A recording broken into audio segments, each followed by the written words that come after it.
So today I'm going to do a full compilation of all the videos that we have done of the Authority, put it all together into one big video. So we've done multiple, 2 characters at a time, but now I'm going to give a brief overview of the Authority as a whole. So starting with the original team and the main lineup from the OG era, that was being the founder of the team, Jenny Sparks. Then we have Swift, Jack Hawksmoor, Apollo, Midnighter, the Engineer, Jerome Thorndike, the Doctor, which make up the original lineup.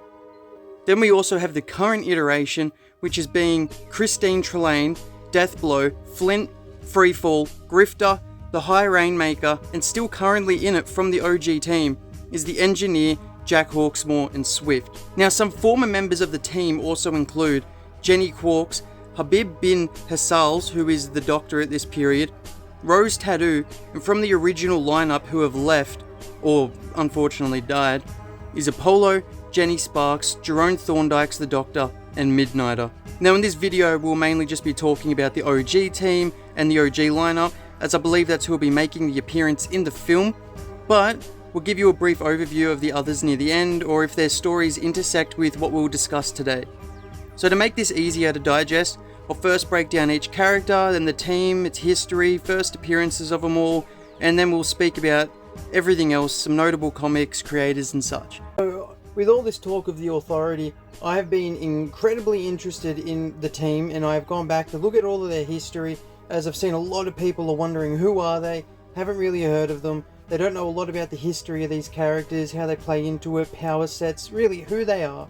So I thought I will come here and I will do my best at going in depth and breaking down each and every single one of these characters. So today I'm going to be starting with Jenny Sparks. She was one of the founders, one of the most prominent characters, and she was in the original lineup. So starting with the original team and the main lineup, as we just aforementioned, the founder of the team, Jenny Sparks. We also have Swift, Jack Hawksmoor, Apollo, Midnighter, the Engineer, Jerome Thorndike, who is the Doctor, and that makes up the original lineup. I'm going to do my best at breaking down each of these characters. Today we're going to do, as I said, Jenny Sparks. So Jenny is what is called a Sentry Baby, and she is a member of the Authority. She was born on January 1st in 1900 at the stroke of midnight and died on December 31st of 1999, so she lived for 100 years, right as it ticked over into the new century, which is where a new entity and her successor, Jenny Quantum, who was the spirit of the 21st century, was born. So Jenny was born in England. Her family possessed quite a large fortune, and then she was sent to an all-girls school in Vienna. Her history intersects with a lot of our own, as her family died in 1912 on the RMS Titanic, inheriting nothing as her father's arch-nemesis took everything. Her godfather, who was none other than Albert Einstein, invited her to Zurich and offered to help her finish off her education. Before leaving, she befriended a young Adolf Hitler and was hoping to help him escape poverty, so she suggested he pursue a career in politics, which is something that she would later regret. Between 1913 and 1919 is when her powers started to develop and she stopped aging. Her adventures from 1919 to the early 1930s were marked the mindset era of scientific romance, and is the period the Wildstorm universe first had contact with an alternate Earth. In the early 1930s, she took to America and she was an adventurer/hero. Then during World War II, she worked as an Allied operative against the Nazi super beings, which is a whole story that I just will not get into today. She returned to America after the war and became a private eye. In the 1950s, she got involved with a British space group. In the 1960s was a new age of heroism, and the first time she led a group of heroes, but then one of the members later overdosed to prove his masculinity, went on a homicidal rage, and Jenny unfortunately had to end him. This broke her, so she decided to go to bed until 1982, not like fully asleep, just kind of like dormant and laid low and just, not doing a lot.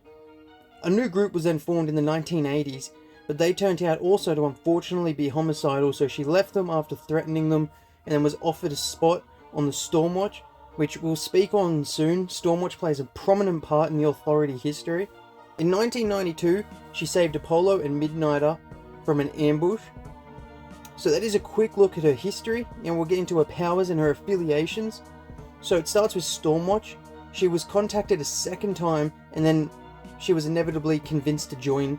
This team has had many members, but the main ones from the Authority lineup are including Jenny herself, Apollo, Jack Hawksmoor, Midnighter, and some other members not from the original lineup, but from like additions and former members and all that fun stuff.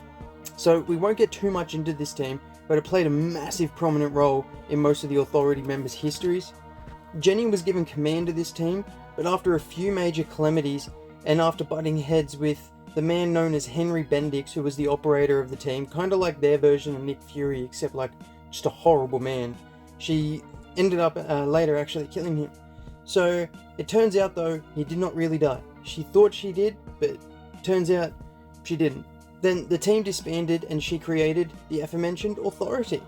So she later died, and at that moment the new entity that was born for the new century was Jenny Quantum, or also called Jenny Quarks. It was very confusing. Now, her main powers is that she is the spirit of the 20th century, so born on the stroke of midnight at the start of 1900 and dying the same time at the start of 2000s. Immortality through these 100 years, so she stopped aging at 19 and was immortal throughout the 100-year life. She had electrokinesis, which gave her absolute control of electricity. She could shoot bolts of lightning, travel through power lines, shape electricity, as well as absorb electricity. She also had an accelerated healing, and that is a little in-detail overview of Jenny Sparks. She died not long after Wildstorm kind of like rolled into DC. Wasn't necessarily in the same universe, but like they were bought in 1999, and she died midway through the start of the early 2000s, and then was replaced. So when the Wildstorm characters officially came over into like the actual DC Prime Earth during Flashpoint in 2011, she'd obviously already been gone for 11 years up until then. So Jenny Quantum and Quarks who are the same person, as I said, confusing, have a lot of history to do with the DC. So Jenny Sparks, the original, doesn't have a lot in the actual Prime Earth, if that makes a lot of sense, but she has been mentioned. And for a quick add-on for the Jenny Sparks video here, we'll do a quick little overview of Jenny Quarks, or Jenny Quantum. So starting with her Wildstorm origin. Her real name is Jennifer Quarks, but her alias is Jenny Quantum. Her origin we roughly touched on before, but it goes a bit like this. Born on January 1st, 2000 in Singapore during the death of Jenny Sparks, her birth mother was killed by the villains attempting to kidnap her and use her to shape this coming century. Her biological father is unknown, but her adoptive fathers are Apollo and Midnighter. Jenny Quantum then forced herself to age several years to fight better against Henry Bendix and his evil group.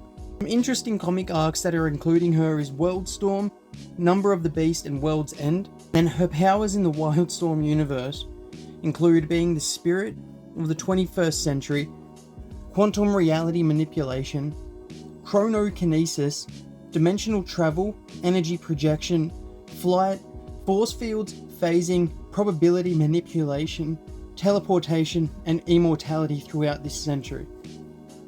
Her first appearance in Wildstorm was the Authority issue 12 in April 2000, and her first DC appearance was Stormwatch Volume 3 issue 1 in November 2011. And speaking of her DC first appearance, this is her DC counterpart's Prime Earth origin. So her real name here is Jennifer Emily Quantum, but her alias is Jenny Quantum. Her history here is still relatively similar, and her power set didn't really change besides now having the ability of self-sustenance.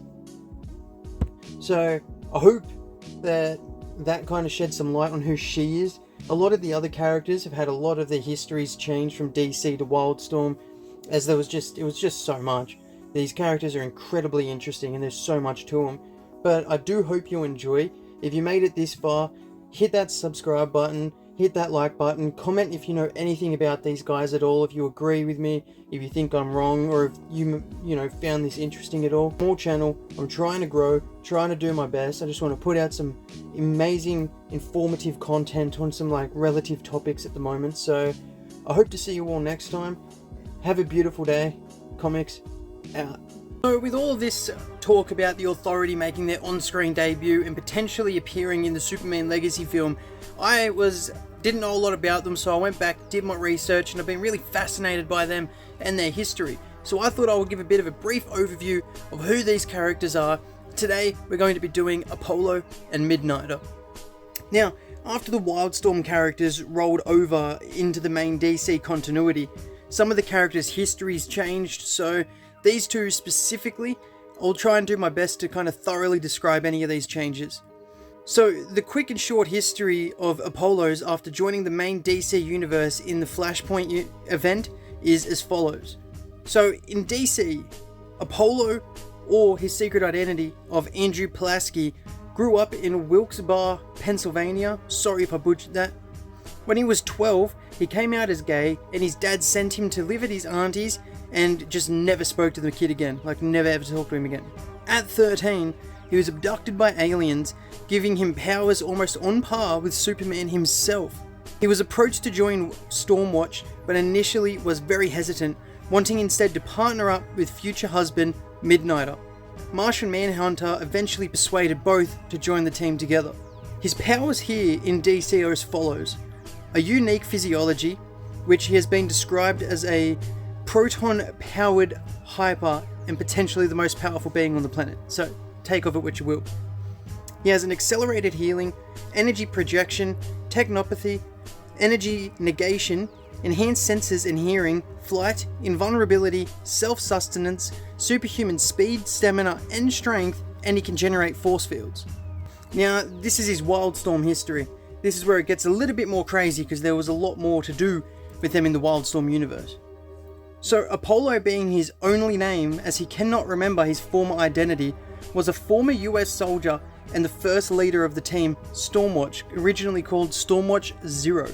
He was originally a normal human, but Henry Bendix, who this guy will come up a lot, operator of Stormwatch is what he was, so he was like the Nick Fury kind of the Stormwatch universe, except just like a douche. He was also the first weatherman. He bioengineered Apollo to get his abilities, unlike his DC counterpart who was abducted by aliens. Of this 7-member team, only Apollo and his husband Midnighter survived. They then went rogue, fighting undercover in America. After Bendix died, they were tracked down by the new Stormwatch team, and this led to a very big battle. Finding out that Bendix was dead, Apollo and Midnighter ceased the attack, realizing that Bendix wasn't actually controlling this team and they were kind of neutral. In 1999, Jenny Sparks convinced Apollo and his husband Midnighter to join the new Authority team and come out of retirement. After Jenny died at midnight on December 31st in 1999, the new entity was born named Jenny Quantum, and as soon as she was identified, there was a massive bloody battle over control of the child, and some incredibly disturbing things happened during this, specifically to Apollo. The team was then captured and replaced, and more incredibly disturbing things happened to poor Apollo, man, until Midnight, who wasn't captured, just massacred literally everybody for the things that they did to the team, and mainly to Apollo. After all of this, Apollo and Midnighter decided to adopt Jenny Quantum. Now, there have been some interesting kind of story arcs in that, including Apollo, like Human on the Inside, Coup d'Etat and Revolution, Worldstorm, Utopian and World's End. Apollo's powers and abilities are similar in the Wildstorm universe as they are in DC. These include his unique physiology, as we explained earlier, solar absorption, flight, self-sustenance, invulnerability and accelerated healing, heat vision, energy projection, along with superhuman speed, stamina and strength. First appearing in the Wildstorm universe in the Stormwatch Volume 2 Issue 4 in 1998, and DC in Flashpoint Volume 2 Issue 5 in October of 2011. Now onto Midnighter. Starting with his Wildstorm origin, then we'll go to his DC one, as it's incredibly different also for him. His real name in Wildstorm is unknown, but he uses some aliases like Dave or Lucas Trent, which this one will be coming back up soon, very integral part, as he does not remember much of his early days. Alongside his future husband Apollo, he was a member of Stormwatch, which was created by Bendix, who built them all to be superhuman, and once the costumes were on and the codenames spoken, their previous identities ceased to exist. The team was destroyed on Mission 1, leaving Apollo and Midnighter as sole survivors. Going rogue, they spent the next 5 years undercover fighting in America. We previously spoke about what happened when they were tracked down during this time, just before. Then they joined the Authority together.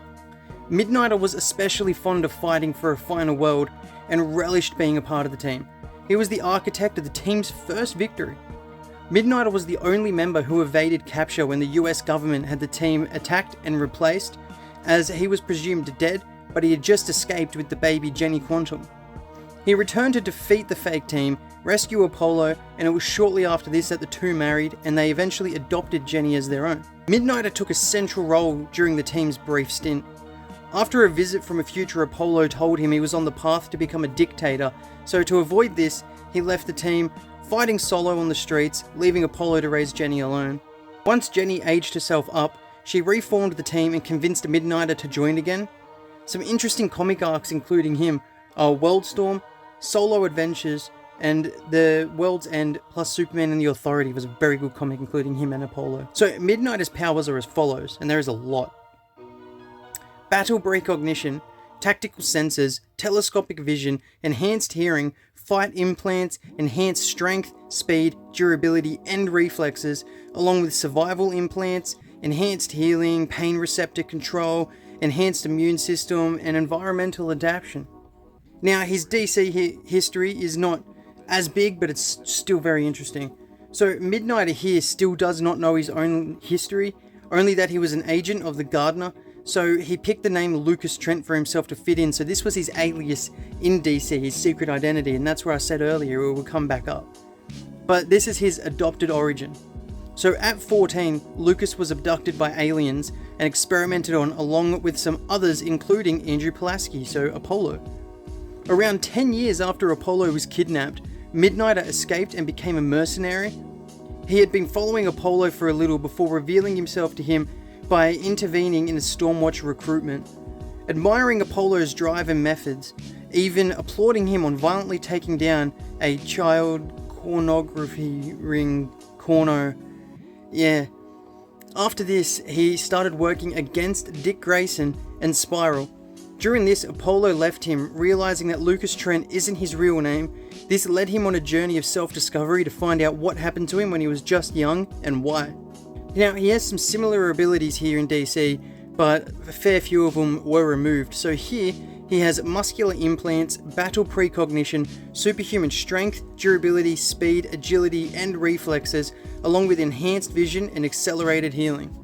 Now, that was just a little introduction into Apollo and Midnighter. We have our other video out, Jenny Sparks and Jenny Quantum.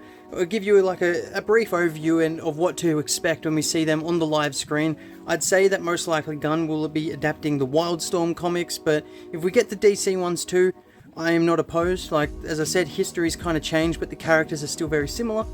So thank you all for watching. If you like this, hit the subscribe button. Like this video, that would really help a lot just to kind of get it out there. I'm trying to grow the channel a bit. And let me know your thoughts down below in the comment section. Have you heard of these characters? Was this informative at all? Thank you all for watching. I'll see you next time. Comics out. So with all of this talk about the Authority making their on-screen debut and potentially appearing in the Superman Legacy film, I didn't know a lot about them, so I went back, did my research, and I've been really fascinated by them and their history. So I thought I would give a bit of a brief overview of who these characters are. Today we're going to be doing Swift, or her real name, Shen Li Men, was an original member of the Authority and set to become the 4th Doctor. She was one of the characters that had some minor changes when rolled over into the DC universe, but we'll start from the beginning in the Wildstorm universe. When the comet passed by Earth, it activated a genetic quirk in some people that eventually manifested into powers, either naturally or through special seedlings called activators. Swift was one of those seedlings. When she was brought into Stormwatch, she was still a rookie and her powers were only partially activated. When the Stormwatch team's rosters were reconfigured, Swift was sent to Stormwatch Black alongside Jenny Sparks, with whom she briefly was in a relationship with, and also another prominent member was on the team, Jack Hawksmoor. During this time, a woman by the name of Christine Trelane offered to fully activate Swift's powers. Swift accepted. Once Stormwatch disbanded, Swift joined the Authority. She was formerly a pacifist, but she put those beliefs aside to fight for a better world, regardless of the cost. When the team was replaced, Swift was brainwashed to become the trophy wife of a television mogul who was part of the conspiracy to replace her and the team. After a lot of verbal and mental abuse, she overheard the quote-unquote off-button code and proceeded to free herself. She quite literally took the heads off of her fake husband and his co-conspirator. She also helped free her friend, the engineer, and killed the man who was abusing her. Some further interesting comic arcs including her are World's End. After this story, or during it, she became the Doctor and her story changed. Her powers when she was Swift are avian enhanced genetics, enhanced durability, senses and strength, along with superhuman hearing, sight and speed. She also has animal empathy, flight, talons, magic, enlightened senses, reincarnation and access to the Garden of Ancestral Memories. Now for her life as the Doctor, pretty much most of her time in DC. Here, she is only known as Shenley Men, or the Doctor. She got the abilities from the previous Doctor during the World's End event as we just discussed. One person every generation is granted the power to heal and aid, with the process going back farther than recorded history. When she was chosen, she was roped right into an intergalactic battle with Jenny Sparks, Jack Hawksmoor, and Angela Speaker, the engineer. Her powers here include reality alteration, healing, teleportation, and sound manipulation. As Swift, she first appeared in Stormwatch issue 28 in 1995, and as the Doctor, the Wildstorm issue 8, 2017. Now for Jack Hawksmoor, starting with his Wildstorm origin. Jack Hawksmoor, or his real name of John Cooper Hawksmoor, was a prominent and OG member of the Authority. As a boy, Jack was frequently abducted by what he thought were aliens, but it turned out to be beings from the future who were then abducting him to prepare him to save the world. During each abduction, Jack's organs were removed and he was painfully implanted with strange technology enabling him to interact with cities, which kind of reminds me of the newest DC, hero or character that was brought out in Dawn of DC, City Boy. So the reason for his enhancements became obvious when a being who was Kansas City, literally became Kansas City from the 70th century, came back in time to destroy the world. Jack turned the city of Tokyo into a giant robot, fought the battle, and won. Years later, he was approached to join Stormwatch. He ended up joining Stormwatch Black and fought with Swift and Jenny Sparks, and went on many successful missions with the team. During a mission, he was forced to kill a teammate to stop her from murdering everybody. So once Stormwatch disbanded, he went into hiding with Jenny and Swift, before recruiting Apollo and Midnighter, the engineer and the Doctor to become the Authority. Jack was there at the death of Jenny Sparks, and he inherited leadership of the team. When the team was replaced, he lived as a brain-dead homeless bum and couldn't convince anyone who he was.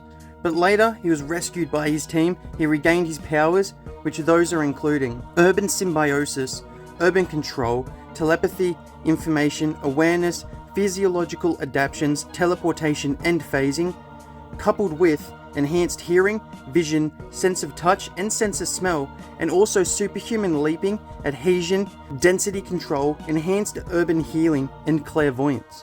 Some interesting stories including him are Cooper Did Heart, Revolution, Worldstorm, and World's End.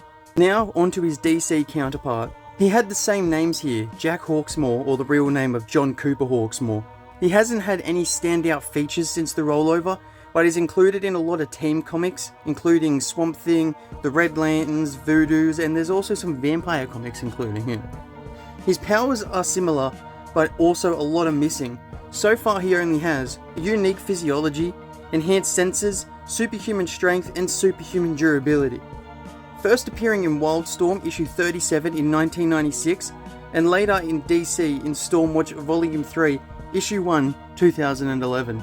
So that is Jack and Swift done. We've got 2 more characters to do after this, and then that'll be all of the OG most prominent members of the Authority team. I'm going to couple them all into one big compilation video when it's done, so that's going to be about 30-40 minutes long. A really just big explainer on the team.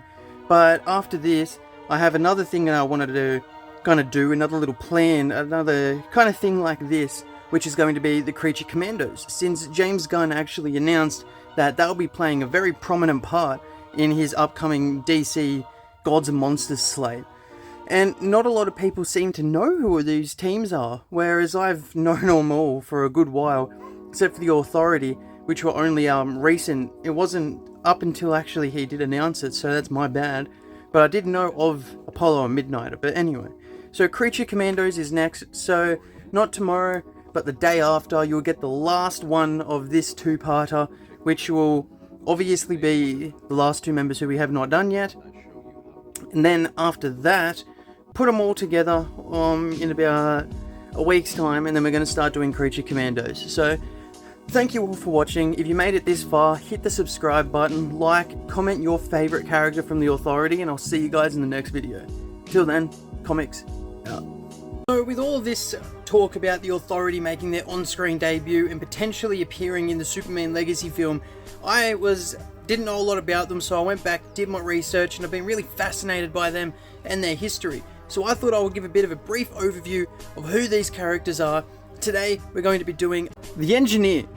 The Engineer, the Maker, the Fourth Doctor, or whatever you'd like to call her, but real name Dr. Angela Angie Speaker, was an OG member of the Authority. So like all the others, we'll start with their Wildstorm origins and then their DC. She was the second Engineer and born in Queens, the youngest child of 7. From a young age, she was obsessed with superheroes while dreaming of becoming one. She was the smartest child in her school. After the first Engineer was killed, her home computer filled up with all his nanotechnology notes and started linking it to her work in human-machine fusion. She had known the original Engineer, but didn't know he was in fact the Engineer until his death. She distilled an incalculable number of intelligent devices into 9 pints of liquid machinery and replaced her blood with it. This nanotechnology gives her many abilities. Jenny Sparks recruited her as a founding member of the Authority. In the events of transfer of power, Angela was replaced by Machine, a Japanese woman who received a nanotechnology extract from the Engineer's body. Speaker's blood was temporarily replaced with that of a HIV-positive heroin addict. She was given memory implants, forcing her to work at a 7-Eleven with an abusive husband and 6 kids, whom were all paid actors, until saved by Swift. Interesting comic arcs that include her are Wildstorm and World's End, and a lot of the Authority comics.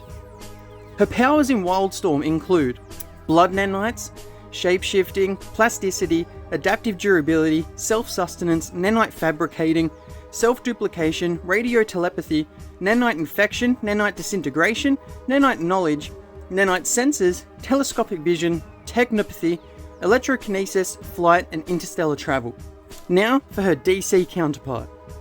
After being betrayed by Harry Tenner, she was made leader of Stormwatch. While battling Neanderthals, she swallowed a devolving device, seeming to change her mind.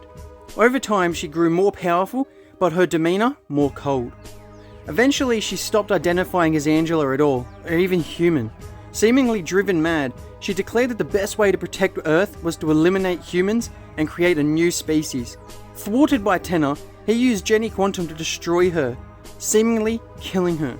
Her powers here are cybernetic enhancements, metamorphosis, force fields, elasticity, energy projection, self-sustenance, and mechokinesis. Her first DC appearance was Stormwatch Volume 3, Issue 1 in 2011, and Wildstorm and the Authority Issue 1 in 1999. Now, for the Doctor, Jerome Thorndike. Jerome Thorndike was the second Doctor. He was a multimedia millionaire by 12, a dot-com billionaire by 20, staring into space in a psychiatric ward at 21. Fortune and fame seemed too much for him, and he suffered a major breakdown. He eventually gave away all of his money and tried living a normal life, until the original Doctor died and Jerome inherited his abilities. He refused the responsibility and spent his days gaming and doing heroin instead. He was first contacted to join the Authority by Jenny Sparks and Swift, but refused to join. After contacting him a second time, Jenny shot herself in the head, forcing him to use his powers to revive her. Soon after this, he joined. He married a pop diva, overdosed on heroin, fell into a coma, unable to help the world around him, saved by a blood transfusion from Midnighter. They then had doubts that he was fit enough to serve in the team. When the Authority was replaced, he was replaced by the Surgeon, who would carry Jerome around as a doll in his pocket, using him to clean his underwear. The Surgeon, after damaging the collective consciousness of all doctors, was later shot by Midnighter, saving Jerome. 3 years after the Authority disbanded, Thorndyke died from an overdose by Rose Tattoo on order of Henry Bendix, who captured his soul to give it to the next Doctor. Later, his soul was saved by Jenny Quantum. His powers here are magic, enlightened senses, reincarnation, the Garden of Ancestral Memories, and racial memory. He has no DC history as he was dead by then, leaving a new Doctor in Prime Earth, but he first appeared in The Authority, Issue 1 in 1999, and died in The Authority Revolution, Issue 11, 2005.